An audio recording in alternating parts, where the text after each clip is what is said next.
goobers and goobettes, this is my World War One timeline, but instead of making a natural timeline, yucky, I decided to make a timeline in video format. This is my first time doing this and your first time watching me do it for the first time, so here is how this video is going to go. When the important things happen, there will be a date on the top left of the screen. I understand if you don't know what the top left is, so there should be a little arrow pointing to that. You got that? Good. Now let's start this timeline video in 3, 2, 1. Now before we start a little fun war adventure, we have to address a very important concept. There should be a word on screen playing right now. If there's not, blame the editor, which is me. Now what does this word mean? No, it does not mean not in my area. You're single. I know that. Probably, I don't know. Your person behind the screen. It also doesn't mean the National Institute of Megalomaniac Apples. It means nationalism, imperialism, militarism, and alliance system. Ism. America, yeah, coming again to save the motherfucking day, yeah. Like every hunting, tooting, trailer park living, sweet home Alabama playing, burger eating, heart failing, hot dog swallowing, Coca-Cola sipping, Second Amendment loving, obesity rate increasing, mobility shopping cart driving American, patriotism flows within our Nutella veins. But that isn't nationalism. Sure, the definitions are similar, but one's about blowing your hand off on the 4th of July and the other is nationalism. So what is it? Nationalism is a devoted interest in culture of one's nation. This often leads to competitive rivalries among nations. An example of this is various ethnic groups wanting their nation to gain independence, which leads those groups seeking larger nations for protection. Panama, Haiti, Jamaica, Peru, Republic, Dominican, Cuba, Caribbean, Greenland, El Salvador, too. Hey you, watching the video. Come a little closer. A little closer? No, that's too close. Back away. Your country is imperialist.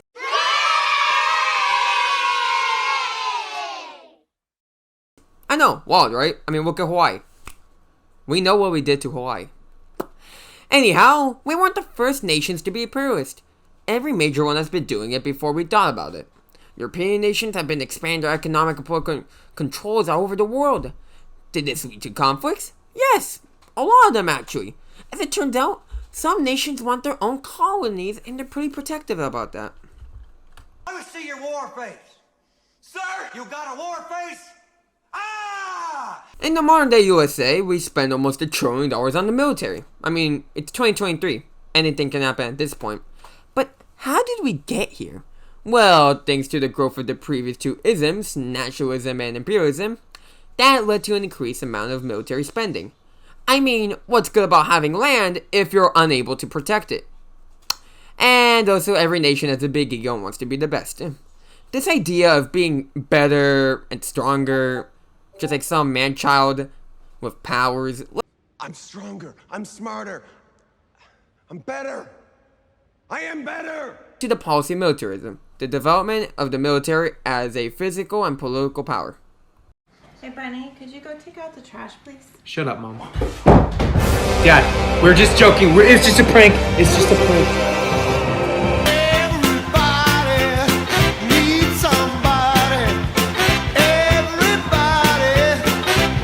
The alliance system. By 1907, there were two major alliances in Europe. There is the Triple Entente, which is France, Britain, and Russia, and the Triple Alliance, Germany, Austria, Hungary, and Italy. Well, and I guess the Central Powers, which have the Ottoman Empire, but I mean, did anyone actually care about the Ottoman Empire? Anyways, the alliance system provides a sense of security as the more allies you have, the higher the chance you won't get attacked.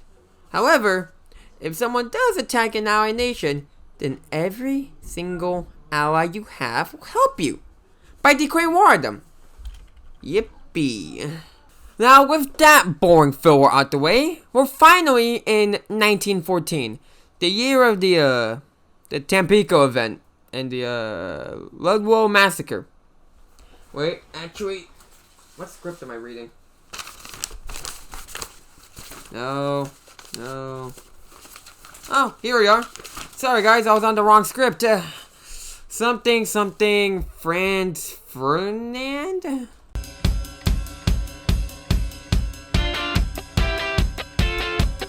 No! Wrong Franz Ferdinand! Wrong Franz Ferdinand! Wrong Franz Ferdinand!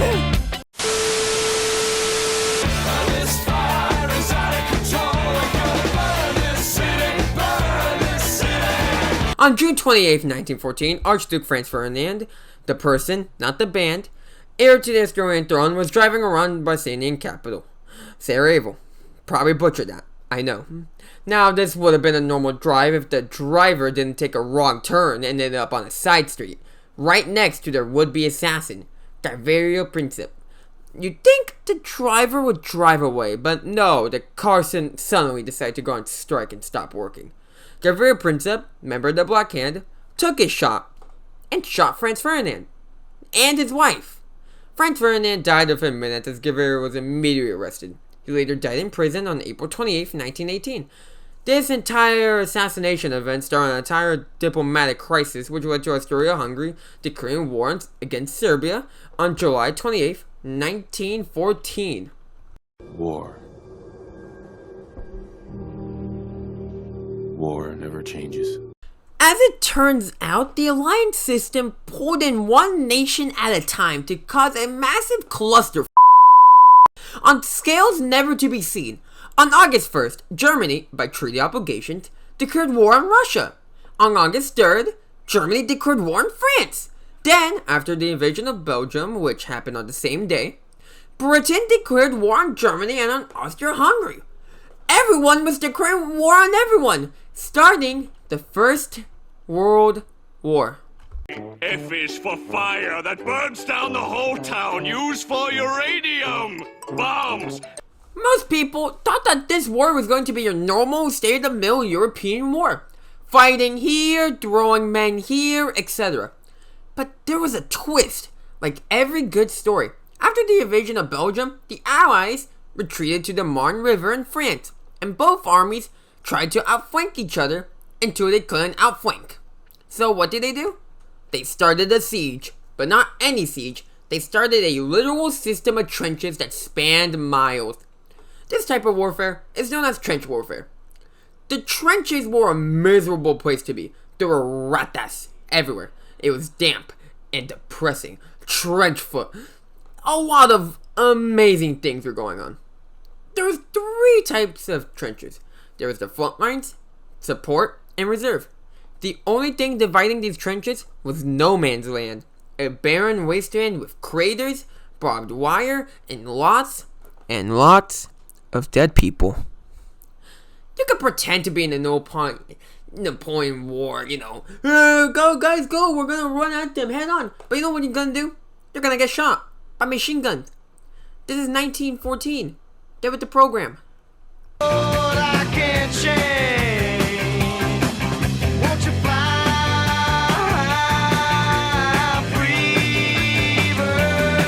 Now, in 1914, there was also America to consider.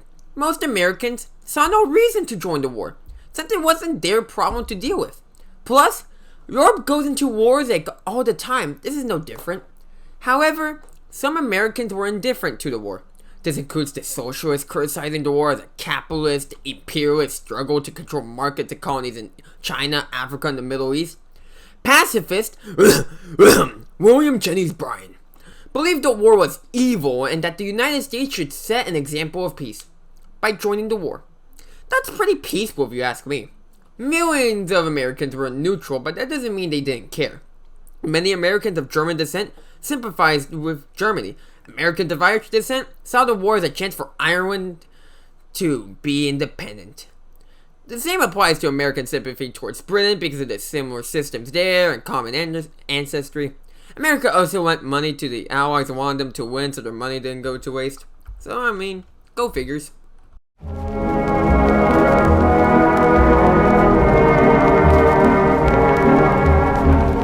Oh yeah! We have a navy!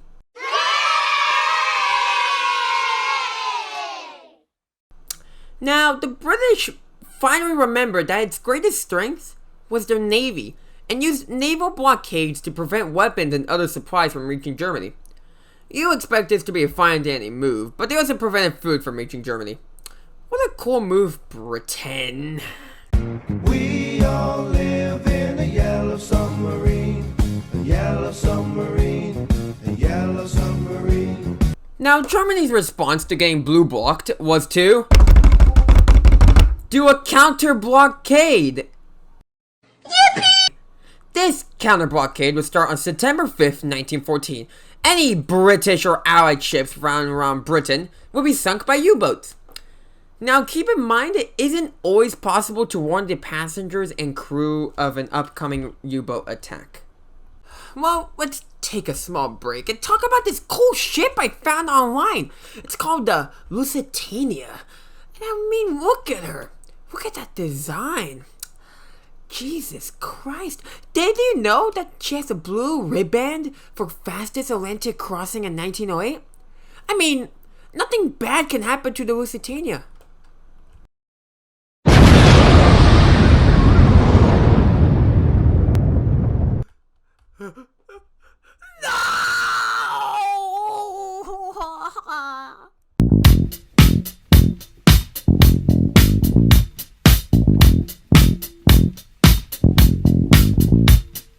On May 7th, 1915, the British liner Lusitania was sunk by a German U-boat off the southern coast of Ireland. 1,198 people died. 128 were Americans. Now, the Germans defended their action by stating that the Lusitania carried ammunition, but nobody cared. America was pissed with Germany, and public opinion turned against Germany. Despite the amount of people angry at the Germans, Wilson ruled out a military response and left it at that. However, 3 months later, on August 1915, a U-boat sunk the Arabic, drowning 2 Americans. Now this time, Germany agreed not to sink any more passenger ships.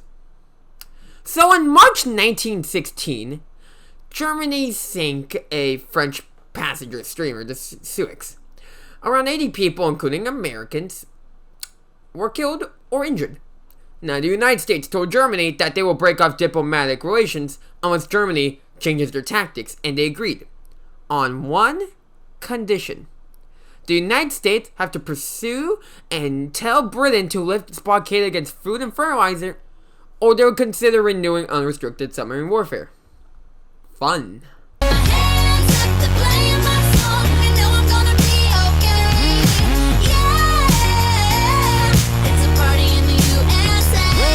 Mexico during this time was going through some The easiest way to say it is that Mexico was undergoing a rebellion. Here is Francisco Pancho Villa and his good old buddy friend Champao, Emiliano Zapato. That's what I'm calling him. Zapatos. You understand that if you actually speak Spanish.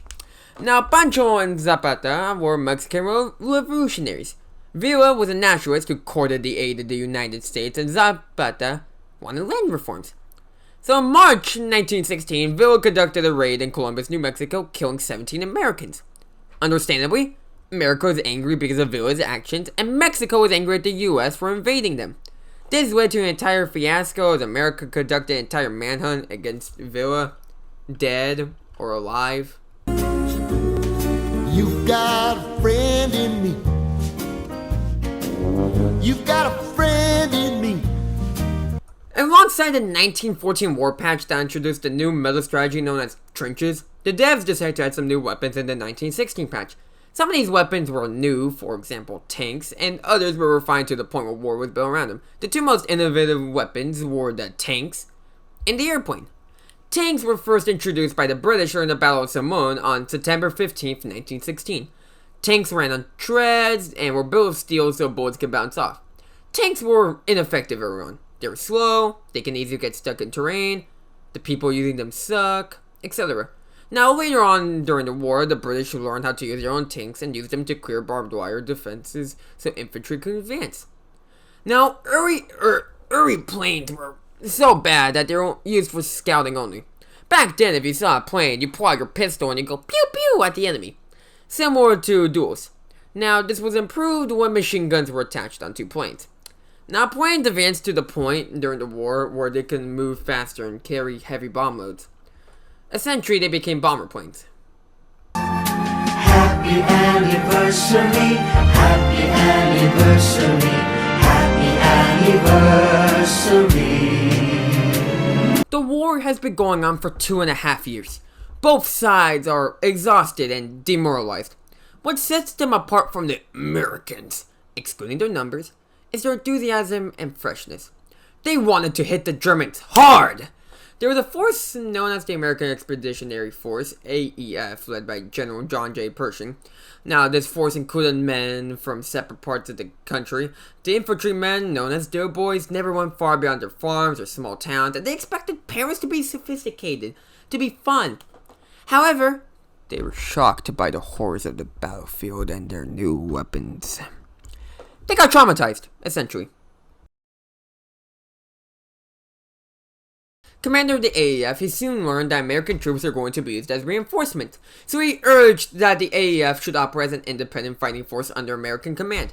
His tactics were aggressive. He believed that trench warfare made the Allies too defensive. Under Pershing's command, American forces helped stop German advancement, capture important positions, and more. So, TLDR, he called the Allies a bunch of pansies and Leroy Jenkins his way to victory. Gentlemen, voting in D.C. is about to commence. We need to swing a few voters the right way. You can help. Hopefully, you people know the dates of elections. If you don't, here we go. So, in November 1916, there was an election. The election in 1916 had two candidates. The Democrats renominated Wilson with his slogan being, "He kept us out of war." The Republicans nominated Supreme Court Justice Charles Evan Hughes. Hughes pledged to uphold America's sea freedom and not to be too severe on Germany. Wilson won the election of 1916. I am a poor wayfaring stranger. Wait, give me a second, guys. I just got this letter from this place called Germany. Let me read it real quick. Dear Mexico, please invade the United States and we'll give you your lost land. XOXO, Germany.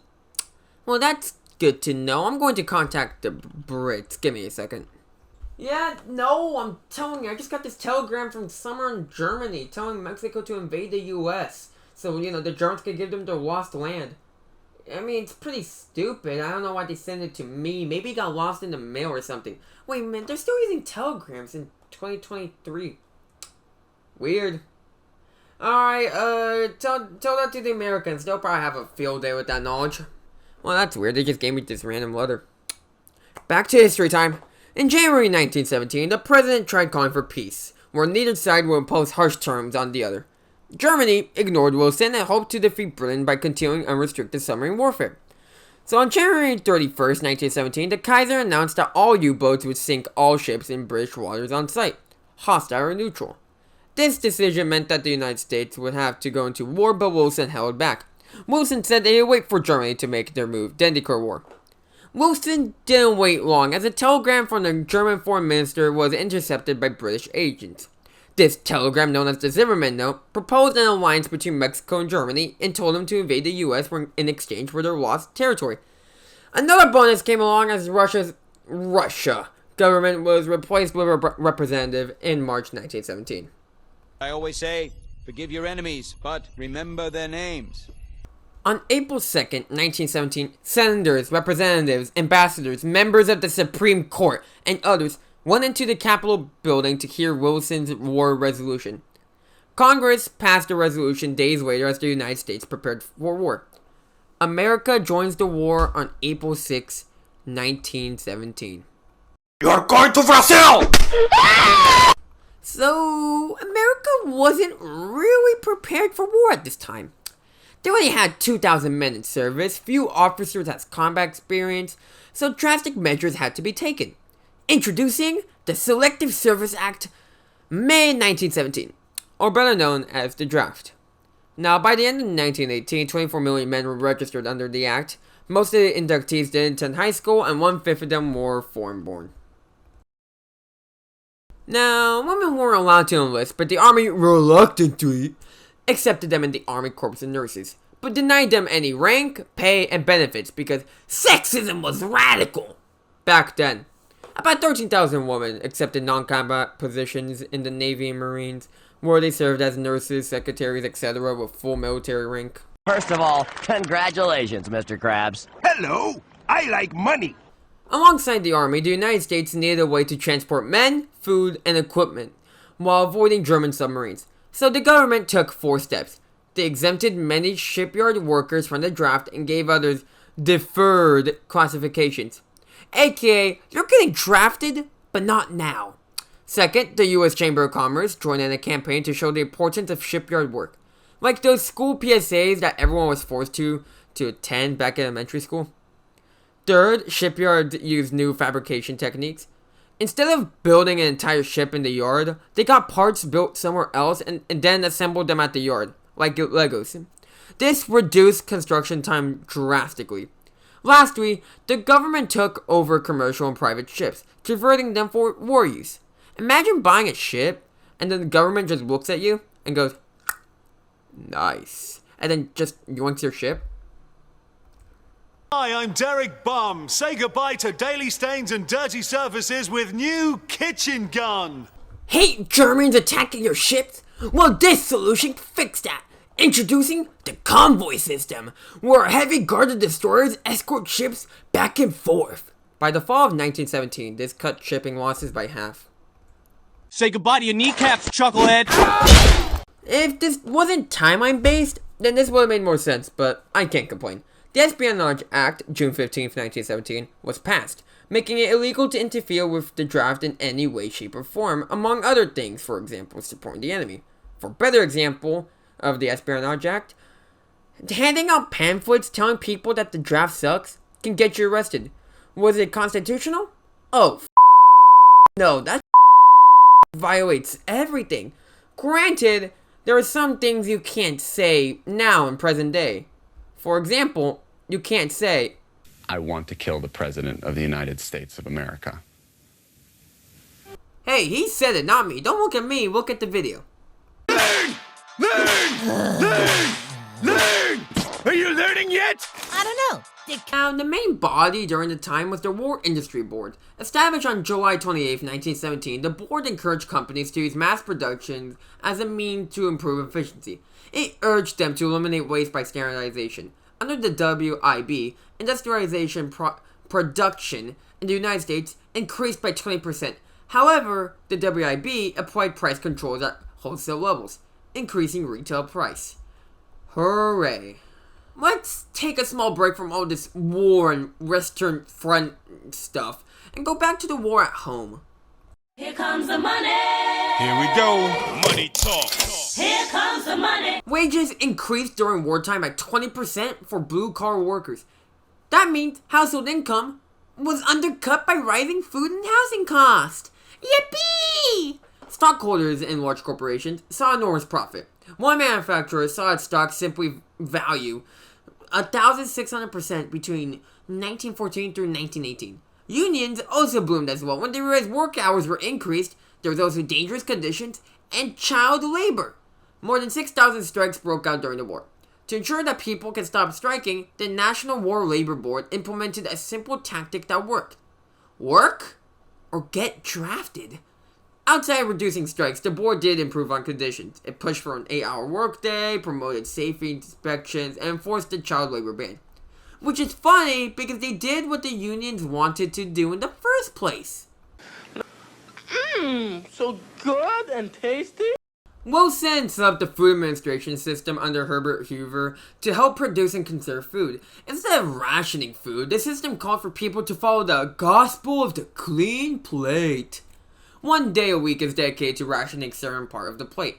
There are sweetless days and meatless days. The Food Administration also promoted people growing their own food in victory gardens, with quotation marks, so more food can go to the war effort. Where's the rest? The United States spent about $35.5 billion on the war effort. 1/3 of this amount is derived from taxes, including a progressive income tax, aka high incomes equal taxed more, war profit tax, and from sin tax, for example, tobacco, liquor, and luxury goods. The rest of this money came from public borrowing, Liberty loans, and Victory loan bonds. The government sold bonds to volunteers, celebrities spoke at rallies to promote the damn thing. The Treasury Secretary William G. McAdoo said that only a friend of Germany will refuse to buy war bonds. Yes, Even if you can barely afford food, if you don't buy these bonds, then you love the Germans. Bonds are more important than basic needs. Get with the program, people. Down,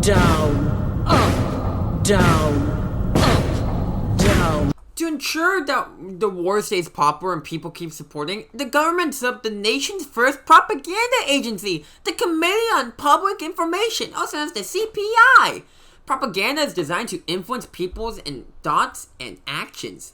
At the end of the day, you're going to want something, and someone is always trying to sell it to you. You are not immune to propaganda. The head of the cheese pizza industry was a former muckraker, George Creel. Creel persuaded artists and advertising agencies to create cartoons, posters, and whatever creative media they could do to promote the war.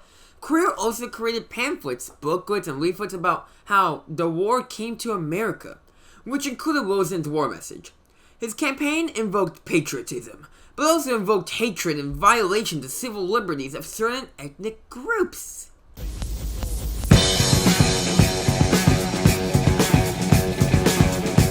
Now, the main target of these propaganda-induced attacks were ethnic minorities, just like how 4chan targets the worst of humanity. Americans were very racially motivated towards those that are from Germany and Austria-Hungary. Many Americans with German names lost their jobs. You couldn't play Mozart, Bach, etc. in public. Towns with German names got changed. Schools stopped teaching German as a language, and even more. A mob in Collinsville, Illinois, wrapped a German flag around a German-born miner named Robert Bagir and lynched him. The jury cleared the mob leader. A lot of German things was changed in America. German measles to Liberty measles. Hamburgers to Salisbury steak or Liberty sandwich.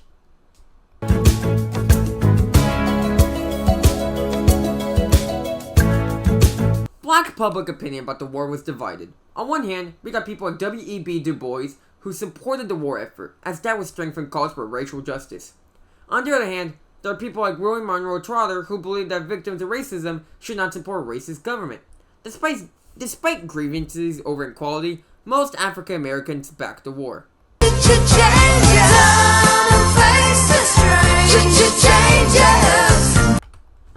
The greatest effect of the First World War on African Americans was the Great Migration, a large-scale movement of hundreds and thousands of severed blacks moving to the north. This was to escape Jim Crow law and racial discrimination in the South. There was also a boll weevil infestation aided by droughts and floods, which ruined cotton fields. There were also more job opportunities in the North. Yes, there was still racist in the North, but compared to the South, the North looks like Winnie Hut Jr.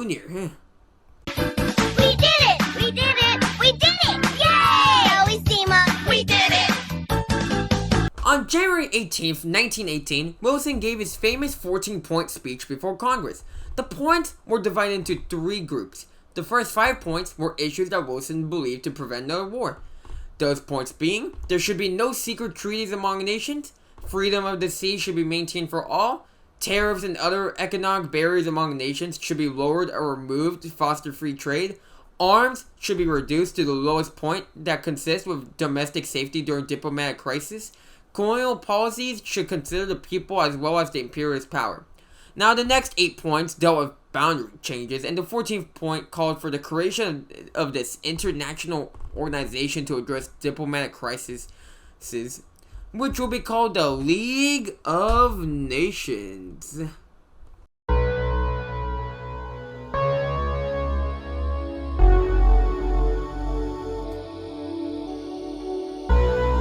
On March 3rd, 1918, Russia signed a treaty to get out the war. This helped Germany greatly as they could focus their efforts from the Eastern Front to the Western Front in France. By May, they were within 50 miles of Paris before American troops arrived to stop their advance at Cantigny. Weeks later, U.S. troops threw back another German attack at Chateau Thierry and Belleau Woods. During July and August, American troops helped win the Second Battle of the Marne. Hey guys, give me a second. I was playing Plug Inc. and it automatically placed me somewhere that I didn't choose. I hope this influenza virus doesn't start in... Oh crap. The first recorded case of the Spanish flu was recorded on March 11, 1918 in Fort Riley, Kansas. Let's just hope this doesn't get too out of hand right now. You've got to be carefully taught. If you talk, you're gonna get shot. On May 16, 1918, Congress passed the Sedition Act, which was a Part 2 of the Espionage Act. What the Sedition Act did was make the use of disloyal, profane, scurrilous, or abusive language against the United States, which is goofy, but you know what isn't goofy? A person can be fined up to $10,000 and be sentenced to 20 years in jail for going against the war effort, or the war itself. That's right, you get a fine that can buy you over 50,000 Big Macs or one night with your mother. Oh, and I guess 20 years in jail, I mean that sucks too, I guess. You might be asking why these laws were implemented, and there's a very good reason. Screw socialist and labor leaders. Eugene Debs got handed 10 years in prison for speaking against the war. Emmett Goldman received 2 years, a $10,000 fine, and sent back to Russia. Haywood and other leaders of the industrial workers of the world were sentenced to long prison terms. Under such pressure, the IWW faded away. Guys, I am so sorry. I think I messed up my run because this flu is spreading to every part of the globe. Oh god, it even reached Greenland. In the fall of 1918, the United States suffered an epidemic that affected about 1/4 of the population. Earlier in the year, there were cases of it, but that didn't stop the virus from expanding and conquering. The effects of the Spanish flu was devastating to the economy. Mines were shut down. Telephone services were cut in half. Factories and offices staggered their working hours to avoid infections. Cities ran out of coffins. It was horrible. It spread faster in the army as everyone there was packed in sardines.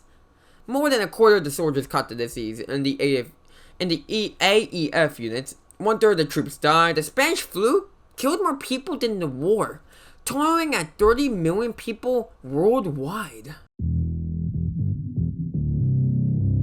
We can't talk about the Meuse-Argonne offensive without talking about the Harlem Hellfighters and the other people in it. 380,000 African Americans served in the army in hopes that their service would lead to better treatment at home.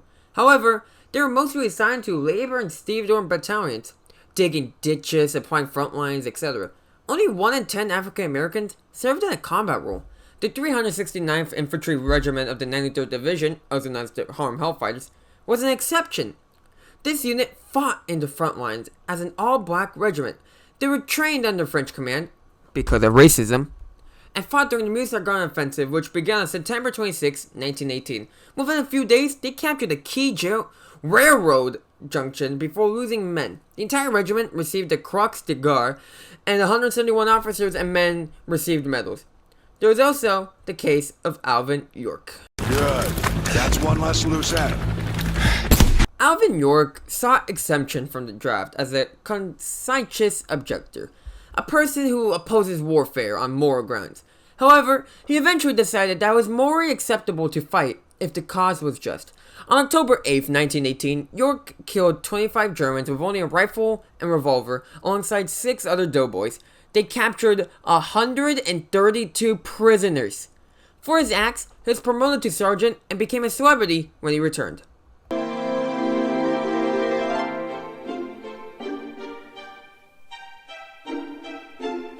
In January 1919, at the Palace of Versailles, President Wilson tried persuading the Allies to form a League of Nations, though the Allies, still angry at Germany, rejected most of Wilson's peace programs. To be fair, America joined the war last second with the hopes that everyone could make up afterwards, like when kids were forced to apologize after they get in trouble by the teachers or parents.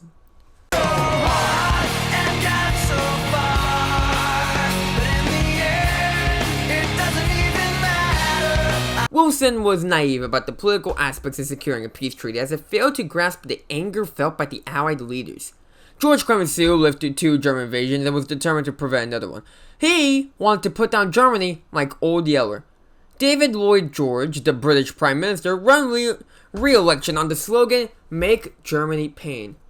The Italian Prime Minister, Vittorio Orlando, just wanted Australian-held territory because it's Italy. Now, this makes me wonder, where is Russia in all of this? Give me a minute, let me check up on the Russians real quick.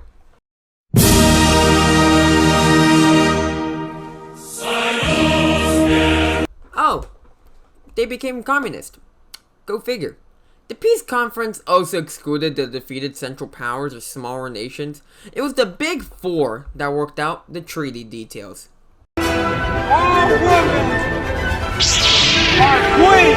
During the war, women moved into jobs they couldn't enter before. They became railroad workers, cooks, bricklayers, shipbuilders, etc. Many of them worked as volunteers, serving at the Red Cross facilities, encouraging the sale of bonds. So on June 4th, 1919, Congress passed the 19th Amendment, granting women the right to vote. However, it takes another year for the amendment to get ratified by the states. Will return sooner than we think. Ignoring the fact that the term Treaty of Versailles has been milked enough time to make most Ubisoft IPs look fresh, I'm looking at you, Assassin's Creed. The Treaty of Versailles is the treaty that ended the First World War. On June 28, 1919, the Big Four and the leaders of the defeated nations gathered in the Palace of Versailles to sign the peace treaty. The Treaty of Versailles established 9 new nations, for example, Poland, and shifted boundaries of other nations. It carved out 5 areas out of the Ottoman Empire and gave them to France and Great Britain. The treaty also did something to the Germans that might have sparked the sequel of the famous World War trilogy. Every day I wake up, then I start to break up. Germany was spat on, kicked in the balls, and thrown to the American River with how bad it got during the treaty. To begin, the entire treaty made fun of Germany. It forced Germany to admit sole responsibility for starting the First World War, even though it didn't, and it had to pay the huge financial reparations. This financial reparations was $33 billion to the Allies. $33 billion! This treaty was the Hiroshima and Nagasaki to the Germans. Their economy was killed and so was their army and goodies. The treaty took away German possessions in the Pacific and their army got nerfed to 100,000 people only. This little anti-German cession is better known as the War Guilt Clause.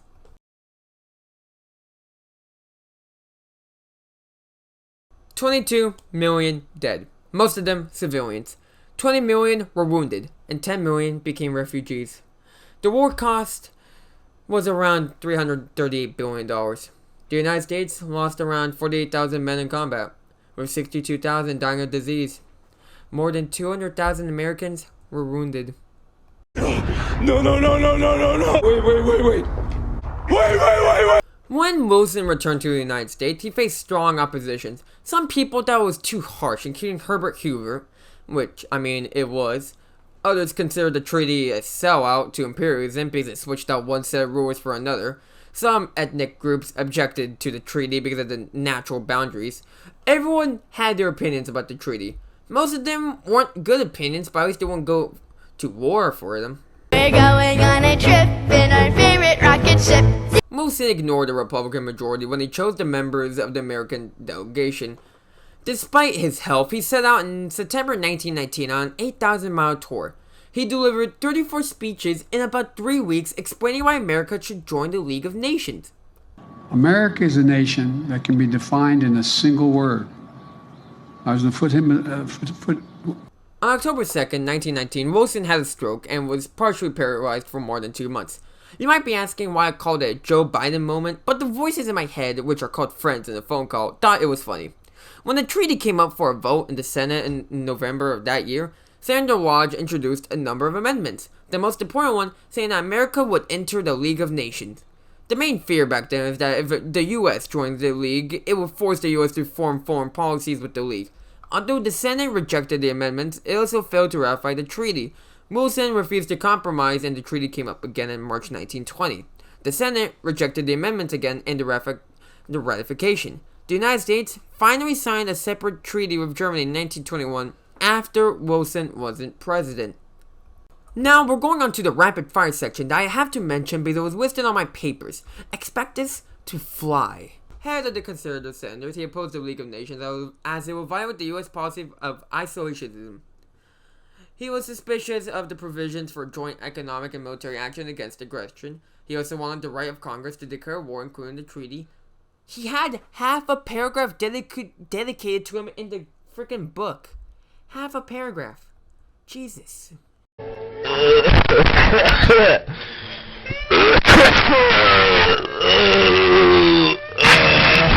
On August 18, 1920, the 19th Amendment was ratified by the states, which means women were finally allowed to vote after centuries of waiting. I have nowhere else to place this, so here you go. Eddie Rickenbacker was a race car driver before the war. However, he was transferred to the aviation division. He learned how to fly and joined the U.S. Army Air Service, where he repeatedly fought the German air squadron led by the Red Baron. After 134 air battles, downing 26 aircraft, he earned fame as the Allied pilot with the most victories.